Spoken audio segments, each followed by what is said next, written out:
All right, so this is another car vlog, and I'm just gonna really talk about why black men, such as myself, should learn to rise above their fathers. And this is why. So naturally, as black men, we were raised not to really, you know, have a father. We were raised under single parent households, such as your mother.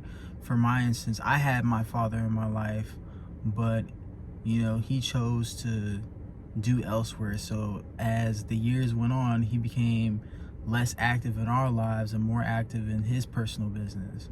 And that took a toll on me psychologically, mentally, and sometimes physically, because I'd feel so much anxiety and so much abandonment and anger towards a man that was there for me earlier on as a child, and now just chooses to just come and go as he please.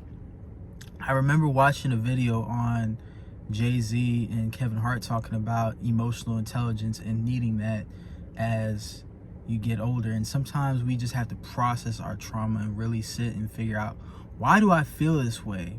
Why am I always angry? Why do I always feel like I gotta do this and that and the third? And I meet a lot of guys, most of them black kids. I'm about to see this kid named Zay tomorrow at the hospital. I ain't gonna reveal too much because we got a video coming out together, but he's not doing so well, and he's just kind of in the same situation as well. Just his mom raising him and his brother as they're just trying to like fight to survive. And I think us being in a survival mode, as young black men, we just kind of like take what we can get and accept the bare minimum, and when we should rise higher and above that. We settle for these 50-50 relationships. We settle for remedial jobs. We settle for not so good spouses and partners and baby mothers, when we should have amazing wives and amazing mothers. We should have amazing jobs that take care of us for life, way past retirement. We should have families that love and nurture us so that we can carry a legacy before we die. I feel like that's the duty that we have as black men. So I just impart to you guys as black men, if you're watching this, if you grew up with your dad, that's cool. Maybe there's some part of the videos that you can relate to, that there's growth that needs to be within you. Don't fail to seek help.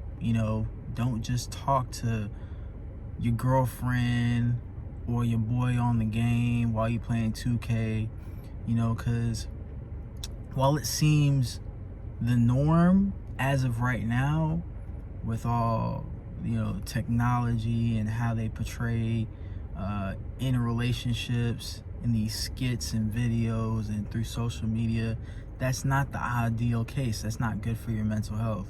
So what I would suggest is, go seek therapy, go find, a hobby, and try to better your life, man. Don't try to succumb to your situation. If you in the hood, try to find a way to get you and your family out the hood if you already got kids.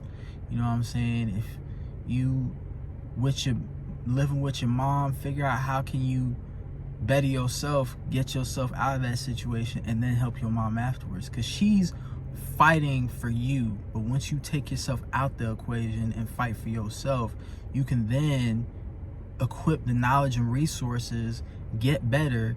You ain't got to have all the money in the world, but don't put your suffering on somebody else, because you out here struggling trying to figure it out. And it's a burden that we as black men continue to put ourselves in this repetitive cycle of getting locked up and being very toxic and volatile and hostile, because we just out here angry and built up over resentment to the dads that weren't in our lives. And we got to work on that and be better. We got to find people that we can connect to and try to build something, not tear other people down. That's all I got to say, man.